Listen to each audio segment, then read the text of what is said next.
నారాయణాది నారాయణ ఓం నారాయణాది నారాయణ. స్వామికి ఇప్పుడు స్వామితో మనకి మాట్లాడటానికి ఫోన్ నెంబర్ చెప్తా అని చెప్పాను. ఫోన్ నెంబరు ఎలా కనుక్కోవాలో ఇప్పుడు రాజుగారు చెప్పేశారు. ఇప్పుడు నేను నెంబర్ అంకెలు చెప్తాను, జాగ్రత్త మీరు పట్టుకోండి. ఇప్పుడు మనకి ఎయిర్టెల్లో లేకపోతే జియోను ఇంకేమున్నాయి ఫోన్లు, బిఎస్ఎన్ఎల్ ఇంకేముంది, వాడా, ఇట్లా ఉన్నాయి కదా, కంపెనీ ఉన్నాయి కదా. ఇప్పుడు కంపెనీ కనుక్కున్నాం మనం. కంపెనీ ఏంటి? నామం. మీరు నామం ఏదైనా చెప్పండి, నామం ఏదైనా చెప్పండి, ఏ దేవుడు చెప్తే ఆ దేవుడు ఫోన్ నెంబర్ వచ్చేస్తుంది. అర్థమైందా? అర్థం కాలేదా? ఇప్పుడు ఎయిర్టెల్ అనుకోండి, ఎయిర్టెల్ వాడు సప్లై ఇస్తాడు.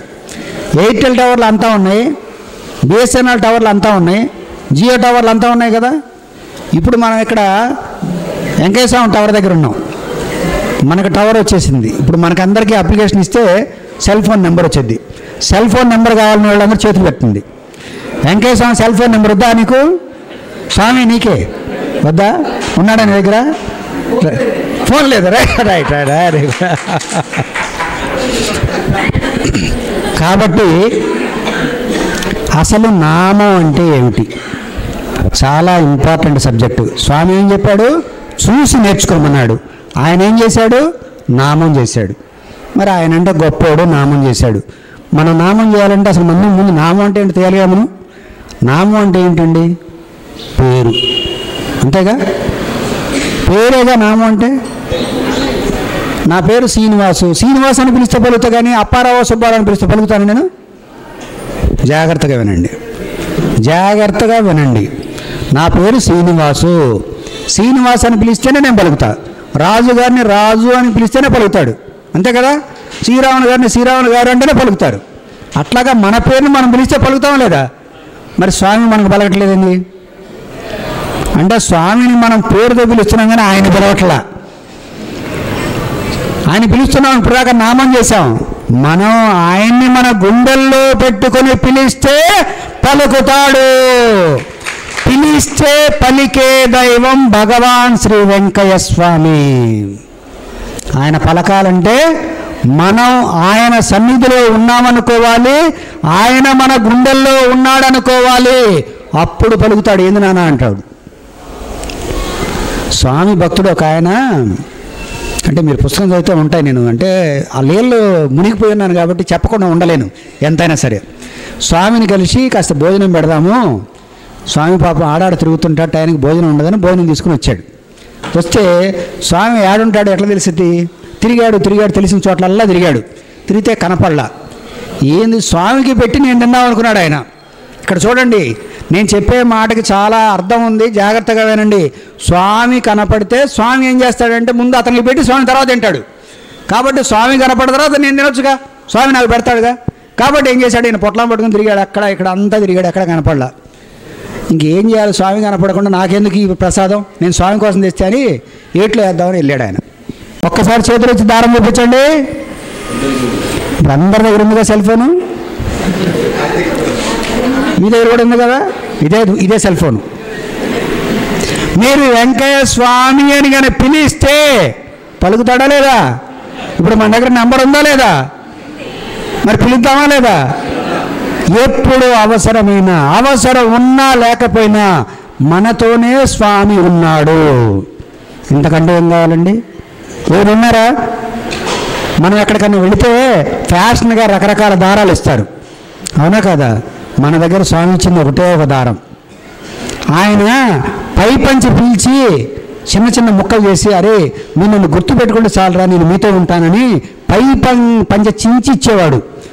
తులసి వచ్చిన తర్వాత స్వామి నీ మీద గుడ్డలన్నీ చించిస్తే ఎట్లా అని అప్పుడు దారపుండలు తీసుకొచ్చారు. ఈ దుకాణం అప్పుడు బిగినైంది. ఈయన చొక్కా చింపుకొని చేస్తున్నాడు, ఒంటి మీద గుడ్డలు కూడా ఉంచుకోవట్లేదు. ఇప్పుడు ఈయన గుర్తుగా పెట్టుకోవాలి, అదేగా మనకు కావాల్సింది. స్వామి నీ గుర్తుగా ఈ దారం అని చెప్పి దారం ఇవ్వటం మొదలుపెట్టాడు. ఈ దారం ఎక్కడైతే వెళ్ళిందో, మీరు కావాలంటే చాలా లేళ్ళు ఉన్నాయి దారపైన సంబంధించినవి, చూడండి. దారం తీసుకెళ్ళి వెళ్ళి పశువుల దొడ్డికి కట్టినా, రోగంతో ఉన్న మనిషికి కట్టినా, ఎవరికైనా పీడకళ్ళు వస్తున్నాయంటే ఆ గృహానికి కట్టినా, ఆ గ్రామంలో ఏదైనా దుష్టశక్తులు వచ్చినాయంటే దారం కట్టినా, ఏది కట్టినా ఊరికి దారమే ఆధారమై బాధలన్నీ తొలగించిన మహానీయుడు భగవాన్ శ్రీ వెంకయ్య స్వామి. ఇంకేం కావాలమ్మా?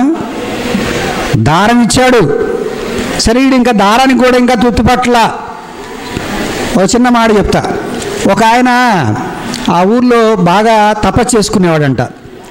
ఆయన కాలు పెడితే ఆడ మంచి జరుగుద్ది, ఆయన చేత్తో ఇస్తే మంచి జరుగుద్ది, ఆయన ఏం చెప్తే అది జరుగుతుంది. ఈ జనమంతా ఇప్పుడు కలియుగం కదా, అందుకని స్వామి ఏదో ఒకటి అని అడుగుతుంటే ఆయన ఏమీ లేక ఇంకేం అర్థం కాక ఇటు ఎంటుకలు పీకిస్తున్నారంట. ఇంకా జనం ఎగబడి బొచ్చు మొత్తం పీకేశారంట, ఎంటుకలన్నీ పీకేశారంట. అట్టనే మన స్వామి దగ్గరికి జనం ఎగబట్టం బిగించేశారు. నాకు కావాలి స్వామి, నాకు కావాలంటే ఏలు ముద్దలు. స్వామి అంటే నేను ఎందుకు చెప్తున్నానంటే, ఈ మాటలు వేరే వాళ్ళు ఎవరు చెప్పరు, మీరు వేరే వాళ్ళ దగ్గర ఎవరి దగ్గర వినపడవు ఈ మాటలు. స్వామి వేలు ముద్దలు వేయటము ఒక పని మాదిరిగా, ఒక కూలివాడికి అప్పచెప్తే, ఏదైనా పని అప్పచెప్తే వాడికి కోత అప్పచెప్తే కోతకు వస్తాడు కదా, వాడి కోత కోయటమే. కొట్టడం అప్పచెప్పామనుకో కొట్టడమే చేస్తాడు, ఏ పని అప్పచెప్తే ఆ పని చేస్తాడు. స్వామి మాత్రం భక్తుల పని చేయడం కోసం నిరంతరం వేలు ముద్దలు వేసే కూలిగా పనిచేశాడు స్వామి. అంటే నా భక్తులు వచ్చినటువంటి వాళ్ళకి నేను నా జీవితంలో ఉపయోగపడాలి, వాడు నన్ను స్మరించుకోవడానికి ఈ చిన్న వేలు ముద్ర చాలు, అంటే వాడు గుర్తుంచుకుంటే చాలు ఇది స్వామి ప్రసాదం అని. అయితే మన దురదృష్టం ఏంటంటే, ఆ రోజుల్లో స్వామి న్యూస్ పేపర్ మీద ముద్ర వేస్తే సాయంత్రానికి అవి ఊడ్చి కసులో వేసేవాళ్ళు. అప్పుడు తెలుసుకోవాలా, ఇవాళ 1,00,000 రూపాయలు ఇద్దామనగా స్వామి వేలు ముద్ర లేవు. ఒక మహనీయుడు, ఒక తపస్సంపన్నుడు, ఒక అవతార పురుషుడు, ఒక గొప్ప అవధూత యోగి, కారణజన్ముడైనటువంటి భగవాన్ శ్రీ వెంకయ్య స్వామి స్పృశించినటువంటి ఆ వేలు ముద్రని దర్శిస్తే చాలండి. భగవాన్ శ్రీ వెంకయ్య స్వామి యొక్క లీలలో ఉన్న గొప్పతనం అదే. కేవలం దర్శిస్తే చాలు. అదే చూసి నేర్చుకోండి అయ్యా. ఇక్కడ వేలు ముద్రలు పెట్టారు, నమస్కారం చేసుకోండి. భగవాన్ శ్రీ వెంకయ్య మహారాజ్కి అది చూసి నేర్చుకోవటం అంటే. ఆయన ఏం చేశాడు? వేలు ముద్ర వేసిచ్చాడు. అంటే నా చేతలు ఎక్కడున్నాయి? మీ యొక్క రాతల మీద ఉన్నాయి. మీ రాతలు ఎలా ఉన్నా నేను మిమ్మల్ని సంరక్షిస్తాను, మీ సంరక్షకున్నై మీతోనే ఉంటాను అని అభయముద్ర వేసిచ్చాడు. ఇలా వేసిచ్చిన వాళ్ళు ఎవరు ఉన్నారండి? ఎక్కడ కనపడ్డారా? భారతదేశం కాదు, ఇంతవరకు ఈ భూమి మీద పుట్టినటువంటి అవతార పురుషుల్లో ఎవరు కూడా ఇలా తన జీవితాన్ని సర్వస్వం త్యాగం చేసినటువంటి మహనీయుడు ఎవరు లేదు.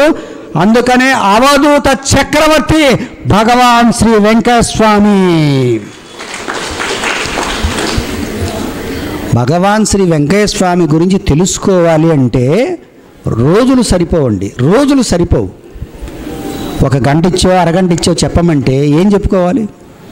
అందుకని తొందరలో మన లీలామృతంలో ఉన్నటువంటి లీలలన్నింటినీ కూడా ఆడియో రూపం వచ్చేసి మన రాజుగారి దగ్గరికి పంపిస్తాను. అది పెన్ డ్రైవ్ ద్వారా మీరు చక్కగా కారులో వెళ్ళేటప్పుడు కానీ లేదంటే గుడిలో ఉంటే కానీ స్వామివారి లీలలు పెట్టండి. స్వామివారి లీలలు ఈ రోజున సమాజంలో అందరికీ అవసరము. స్వామివారు చెప్పినటువంటి సూక్తులు అందరికీ అవసరము. వచ్చే మన బుక్కు స్వామివారి యొక్క అనుగ్రహంతో ఇవాళ చెప్తున్నాను. స్వామివారి యొక్క సన్నిధిలో ఉండి గొల్లపూడి మందిరం వాళ్ళు అచ్చు వేయిస్తా అన్నారు. ఆ మందిరం వాళ్ళకి నేను మాట ఇచ్చున్నాను. ఆ మందిరం వాళ్ళకి ఖచ్చితంగా స్వామివారి యొక్క లీలలు వెనుకున్నటువంటి పరమార్థంతో బుక్కు గొల్లపూడి మందిరం వారు వేయించాలని కోరుకుంటున్నాను. ఒక్క లీల వెనకే ఇంత సారాంశం ఉంటే స్వామి లీలల వెనుక ఒక్కో లీల వెనక ఎంతో పరమార్థం ఉంది. అంటే ఆయన అవతరించింది ఎందుకు? ఆయన మనల్ని మార్చడానికి, మనల్ని ఉద్ధరించడానికి, మనందరినీ కూడా తరింపజేసే మార్గాన్ని చూపించడానికి, మనందరినీ భక్తి మార్గంలో నడిపించడానికి వచ్చినటువంటి మహనీయుడు. మనం ఏం చేస్తున్నాం అంటే భోజనాలు పెడుతున్నాం, భజనలు చేస్తున్నాం, పారాయణలు చేస్తున్నాం, వెళ్ళిపోతున్నాం. మనం మారటం లేదు. స్వామి చెప్పిన మాట మనం కేవలం వింటున్నాం కానీ ఆచరించటం లేదు. దయచేసి ఈ యొక్క సమ్మేళనం ద్వారా రాజుగారు శ్రీరాములు గారు ఇంకా చాలా పెద్దలు, సేవకులు, భక్తులు అందరి ముందు చెప్తున్నాను, స్వామివారి యొక్క తత్వాన్ని తెలుసుకొని స్వామివారి ఫోటో ఏ ఇంట్లో ఉంటుందో స్వామివారి యొక్క మార్గంలో జీవించేటువంటి ప్రయత్నం చేద్దాం. స్వామివారి యొక్క బోధనలో వెనుకున్నటువంటి యథార్థాన్ని చూద్దాం, పదార్థాన్ని కాదు. ఇక్కడ గొలగమూడి వెంకయ్య స్వామి యొక్క మందిరంలో చక్కగా విద్యాదానం జరుగుతోంది, వైద్యదానం జరుగుతోంది. చక్కగా దత్తాత్రేయుని యొక్క ఆరాధన పద్ధతిలో చక్కగా స్వామివారికి హారతులు, అభిషేకాలు, దుని పూజ అంతా జరుగుతుంది. ఇక్కడ మీరు ఉన్నటువంటి వాళ్ళు ఎవరైనా ఏమైనా లోపాలు కనుక ఉంటే మీరు వ్రాతపూర్వకంగా మీరు ఏది గమనిస్తే అది చక్కగా మందిరంలో ఈఓ గారిని అడ్రస్ చేస్తూ మీరు రాసివ్వండి. అయ్యా, ఈ అసౌకర్యం ఉంది, ఈ అసౌకర్యాన్ని మార్పు చేయండి అని రాసివ్వండి. చక్కగా కమిటీ పెద్దలు సహకరిస్తారు, ఆ అసౌకర్యాన్ని తొలగించడానికి ప్రయత్నం చేస్తారు. ఇది మన మందిరం, మన ఇల్లు. మన ఇంట్లో చిన్న చిన్నవి ఉంటాయి, అవి మనం బయటికి చెప్పుకోకూడదు.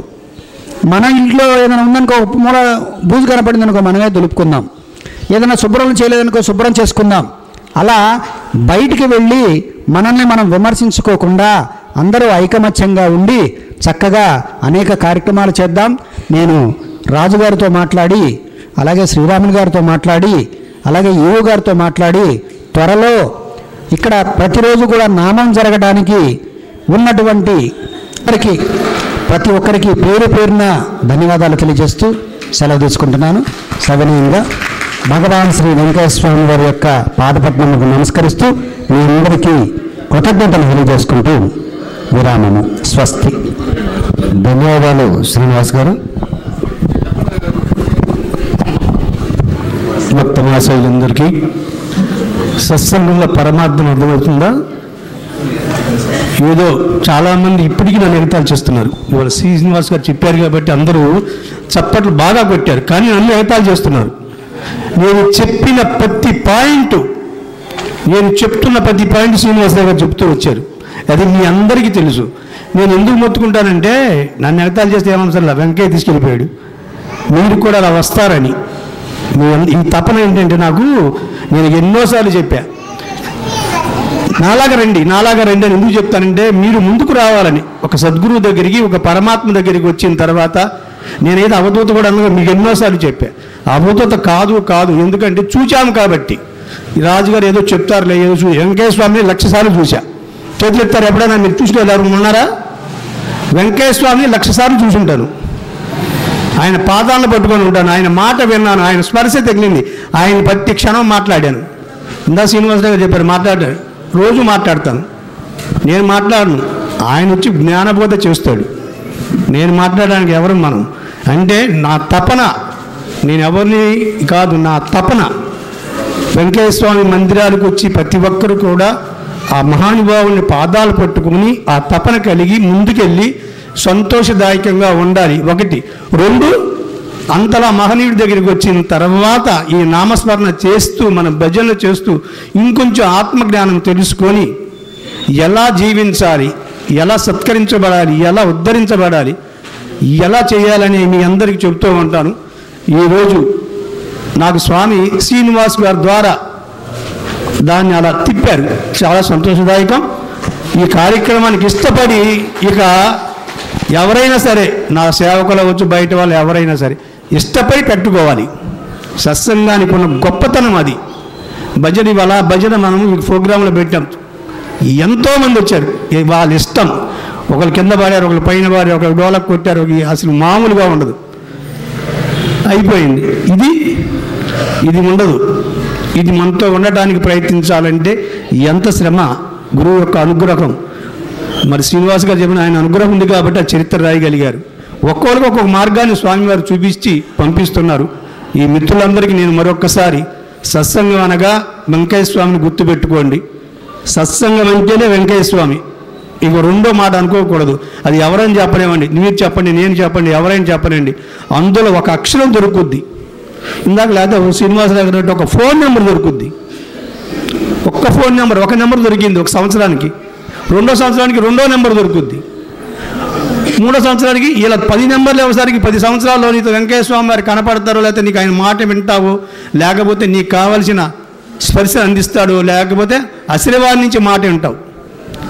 ఆశీర్వాదం నుంచి కూడా ఇదిగో ఇందాక చెప్పి ఆపేసా, రూమ్లో కూర్చుంటే ఆశీర్వాదం వచ్చి మాట్లాడింది. నేను చాలాసార్లు చెప్పాను, ఎవరిని ఉంటారు ఈ రాజుగారు ఏం చెప్తారులే, ఇప్పటికి అదే ఉంది. రాజుగారు ఏం చెప్తారు, ఇదిగో భారతమ్మ కూర్చుంది అక్కడ. 30 ఏళ్ల క్రితం భారతమ్మ పిలిపించేశాడు వెంకయ్య స్వామి వారు. నేనైతే చెప్పు, ఎందుకంటే అవన్నీ మనకు అనవసరం కదా, ఆ తల్లికి తెలుసు కాబట్టి మేము అలా ఉన్నాం. ఎందుకంటే ఈ సత్సంగాల ద్వారా ప్రతి ఒక్కరు ఇక్కడే కాదు, ఆంధ్రప్రదేశ్ ప్రతి దేవాలయంలోనూ ప్రతి చోట కూడా సంకీర్తన ఉంటుంది, ప్రతి చోట సంకీర్తన ఉంది. మనం మాట్లాడటానికి నెంబర్లు ఉండాలి శ్రీనివాస చెప్పినట్టుగా, కానీ మాట్లాడాలి కదా. అందుకని ఈ జ్ఞానంతో మనం ముందుకెళ్ళి భగవాన్ వెంకయ్య స్వామి వారు అనంత స్వరూపుడని తెలుసుకోవడానికి, అందుకే బోర్డులో కూడా అనంత స్వరూపుడు ఆత్మస్వరూపుని పేరు పెడతాను. ఏంటి అవధూతాన్ని పెట్టడం చాలామంది అన్నారు, నేను పెట్టను, సత్యం కాదని నా అభిప్రాయం.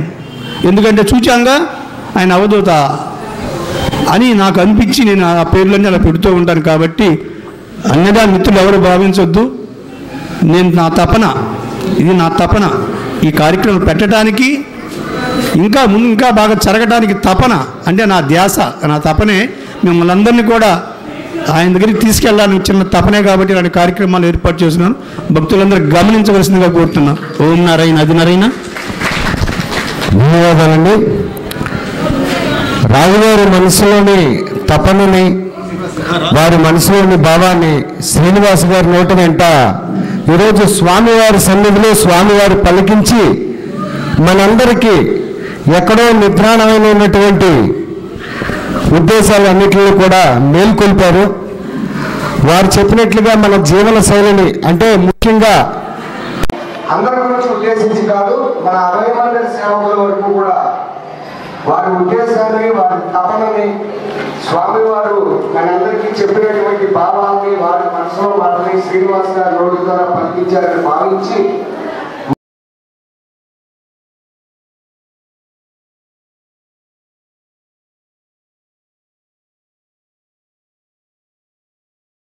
అన్నిలా భావించకుండా ఈ విషయాన్ని ప్రతి ఒక్కరు కూడా శ్రద్ధగా మననం చేసుకుంటూ ప్రతిరోజు మనం ఇలాగే ఈ ప్రయాణాన్ని కొనసాగించాలి అని కోరు.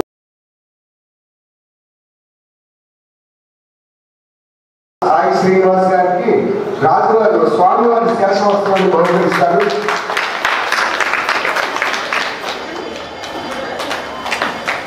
అలాగే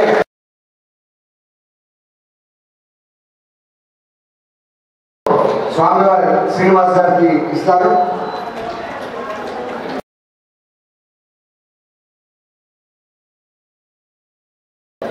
సాయి శ్రీనివాస్ గారు రచించినటువంటి పుస్తకాన్ని వారికే బహుకరించవలసిందిగా మాస్టర్ గారిని కోరుకుంటున్నాం, శ్రీరాములు గారిని.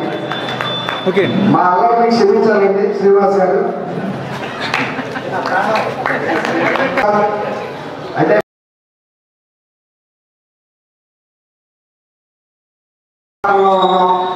కానీ మంచి విషయాలు చెప్పి ఈరోజు మా అందరిలో నిద్రాణమైన మంచి మనసున్న వాటిని మీరు మేల్కొల్పారు.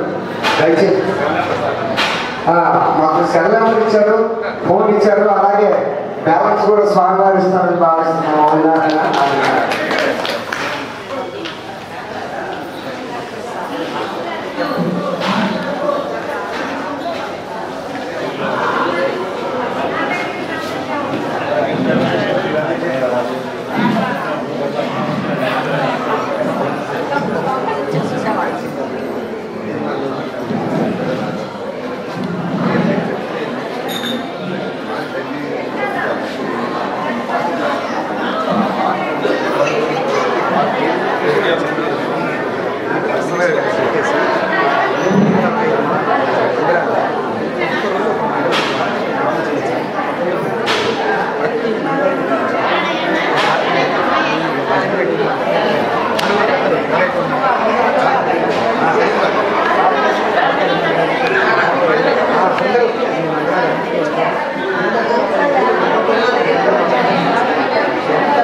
డెత్ ఉంటుంది కానీ నాకు చదువు లేదు కాబట్టి అది బాగా చక్కగా ఇదంతా కూడా ట్రై చేసినారు స్వామి వాళ్ళు సీడీ చేయలేదు పాటలు అందరూ రాసి చిన్నగా పంపించండి నాకు నేను పాటలు సీడీ చేయలేదు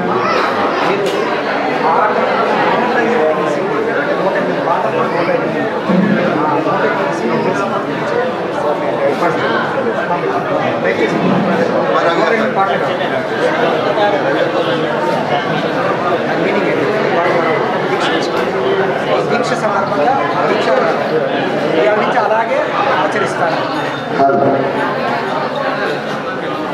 భోజన విరామానంతరం మళ్ళా అందరూ కూడా వైభవోత్సవ మండపంకి రావాలి.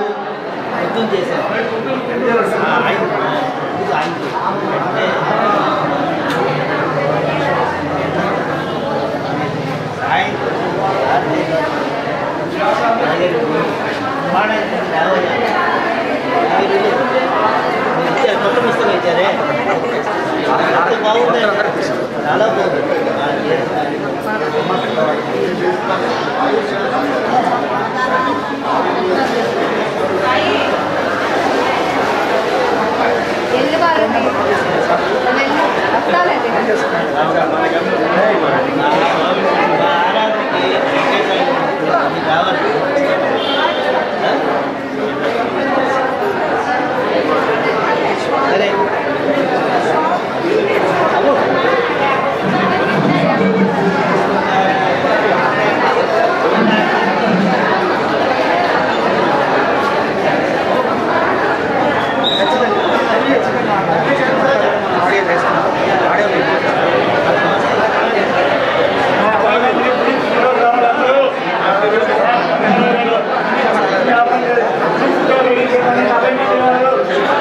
మా అభయవంతుల సేవకులంతా సాయి శ్రీనివాస్ గారితో గ్రూప్ ఫోటోకి సిద్ధపడాల్సిందిగా కోరుతున్నాం. అభయవంతుల సేవకులందరూ ఎప్పుడైనా సరే అందరూ వైభవోత్సవ మండపంకి వచ్చి గ్రూప్ ఫోటోకి సాయి శ్రీనివాస్ గారితో గ్రూప్ ఫోటోకి సిద్ధపడాల్సిందిగా కోరుతున్నాం. ఓం నారాయణ ఆది నారాయణ.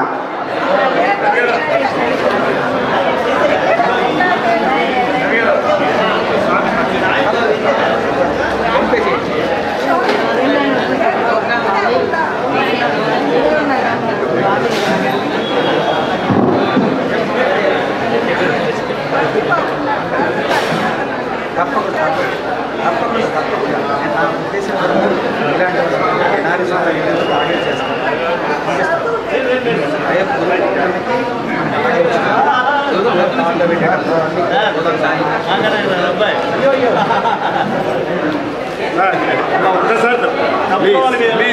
అమ్మా